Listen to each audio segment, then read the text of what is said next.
जय शिव शंकर जय गंगाधर करुणा कर करतार हरे। जय कैलासी जय अविनाशी सुख राशि सुख सार हरे। जय शशि शेखर जय डमरूधर जय जय प्रेमागार हरे। जय त्रिपुरारी जय मदहारी अमित अनंत अपार हरे। सावन मास शुक्ल पक्ष की पंचमी तिथि को नाग पंचमी का त्योहार मनाते हैं। नागों को हिंदू धर्म में देवता माना जाता है और इनकी पूजा करने से कई तरह के लाभ प्राप्त होते हैं। परिवार में खुशहाली सुख समृद्धि बढ़ती है। नाग भगवान शिव को अत्यंत प्रिय हैं। पौराणिक काल से ही भगवान शिव को प्रसन्न करने के लिए सांपों की पूजा करते आ रहे हैं। सावन माह में नाग देवता की पूजा करने से और उनकी कथा का श्रवण करने से भोलेनाथ प्रसन्न होते हैं और अपने भक्तों की सभी मनोकामनाएं पूर्ण करते हैं। तो आइए सावन माह में नाग देवता की एक प्रचलित कथा का श्रवण करते हैं। प्रिय मित्रों नमस्कार। सावन मास शुक्ल पक्ष की पंचमी तिथि को नाग पंचमी का त्योहार मनाते हैं। नागों को हिंदू धर्म में देवता माना जाता है और इनकी पूजा करने से कई तरह के लाभ प्राप्त होते हैं। परिवार में खुशहाली सुख समृद्धि बढ़ती है। नाग भगवान शिव को अत्यंत प्रिय हैं। पौराणिक काल से ही भगवान शिव को प्रसन्न करने के लिए सांपों की पूजा करते आ रहे हैं। सावन माह में नाग देवता की पूजा करने से और उनकी कथा का श्रवण करने से भोलेनाथ प्रसन्न होते हैं और अपने भक्तों की सभी मनोकामनाएं पूर्ण करते हैं। तो आइए सावन माह में नाग देवता की एक प्रचलित कथा का श्रवण करते हैं। एक समय की बात है। एक गांव में एक ब्राह्मण रहता था। वह अपने परिवार का पालन पोषण करने के लिए गांव में ही भिक्षा मांगा करता था। धीरे धीरे उसे बहुत कम भिक्षा मिलने लगी। तब उसने सोचा कि इससे मेरे परिवार का गुजर बसर नहीं हो पा रहा है, क्यों ना राजा से मदद मांगी जाए। यह सोचकर ब्राह्मण राजा से मदद मांगने के लिए निकल पड़ा। चलते चलते रास्ते में उसे एक नाग मिला। नाग ने कहा, ब्राह्मण देव तुम कहाँ जा रहे हो? तब ब्राह्मण ने कहा कि मैं राजा से मदद मांगने जा रहा हूँ। नाग ने कहा, एक भविष्यवाणी मैं तुम्हें बताता हूँ, क्या तुम राजा को बता दोगे? परंतु हाँ, एक शर्त है कि राजा तुम्हें जो भी धन देगा उसमें से आधा धन तुम्हें मुझे देना होगा। ब्राह्मण इसके लिए तैयार हो जाता है।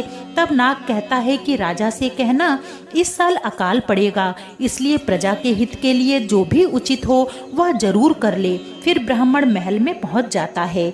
वहां दरबारी से कहता है कि राजा से जाकर कहो कि एक ब्राह्मण आया है जो भविष्यवाणी करता है। दरबारी के ऐसा बताने पर राजा ने ब्राह्मण को दरबार में बुलाया और पूछा कि बताओ तुम भविष्य के बारे में क्या जानते हो? तब ब्राह्मण ने कहा, हे राजन, इस साल अकाल पड़ेगा, इसलिए प्रजा के हित के लिए जो भी करना है वह कर लो। राजा ने यह सुनकर ब्राह्मण को कुछ धन देते हुए विदा किया। वापस लौटते समय ब्राह्मण ने सोचा कि यह तो ज्यादा धन नहीं है और अगर मैंने इसमें से भी आधा उस नाग को दे दिया तो मेरे पास तो बहुत कम धन रह जाएगा। यह विचार कर ब्राह्मण दूसरे रास्ते से होता हुआ अपने घर पहुंच गया। नाग के कहे अनुसार उस साल अकाल पड़ा। राजा ने पहले से ही इससे निपटने का तमाम इंतजाम कर लिया था, इसलिए प्रजा को कोई समस्या नहीं हुई। एक साल बीत गया। धीरे धीरे ब्राह्मण का सारा धन फिर से समाप्त हो गया। तब ब्राह्मण राजा से मदद मांगने के लिए जाने लगा। रास्ते में उसे वही नाग मिला। वह बोला, क्यों ब्राह्मण, सारा धन खत्म हो गया? तुमने तो आधा धन देने का वचन दिया था मगर तुमने दिया नहीं। चलो कोई बात नहीं, मैं तुम्हें एक और भविष्यवाणी सुनाता हूँ। इस बार युद्ध होगा। राजा से कहना तुरंत ही जो तैयारी करनी है कर ले, लेकिन इस बार तुमको जो भी धन मिलेगा उसमें से आधा धन तुम मुझे जरूर दे देना। ब्राह्मण नाग को वचन देता है और महल की ओर चला जाता है।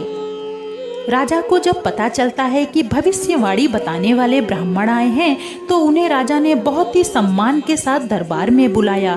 ब्राह्मण ने राजा को भविष्यवाणी सुना दी। इस बार राजा ने ब्राह्मण को अधिक धन दिया। ब्राह्मण महल से चल पड़ा। रास्ते में ब्राह्मण ने सोचा, मैं नाग को धन क्यों दूं, क्यों ना उस नाग को मार ही दूं। तब ब्राह्मण नाग को एक डंडे से मारता है।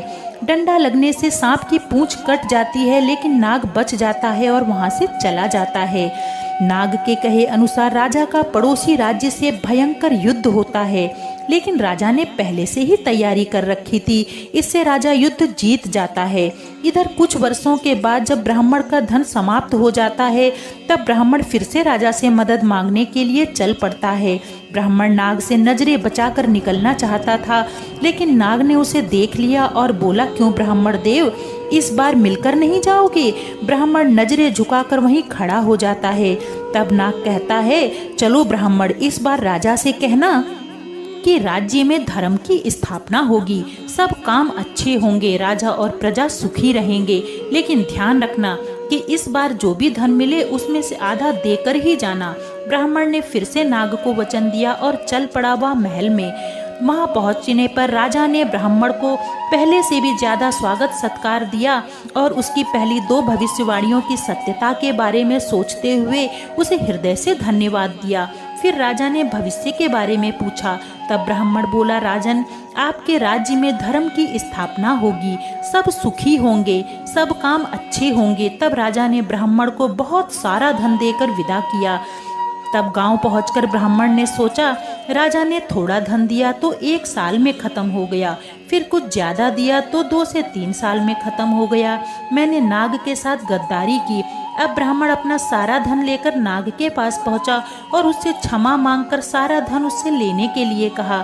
तब नाग ने कहा, हे ब्राह्मण, जब अकाल पड़ा तब तुमने रास्ता बदल दिया, जब युद्ध होना था तब तुमने मेरी पूंछ काट दी, सबने मेरा बहुत मजाक उड़ाया, और अब जब धर्म की स्थापना होनी है, मैंने भविष्यवाणी की थी कि लोग अच्छे काम करेंगे, तो तुम भी तो धर्म के मार्ग पर चल पड़े। मुझे भला धन का क्या करना है, इसे अपने साथ ही ले जाओ और सदैव खुश रहो, लेकिन हाँ, कभी भी किसी को धोखा मत देना।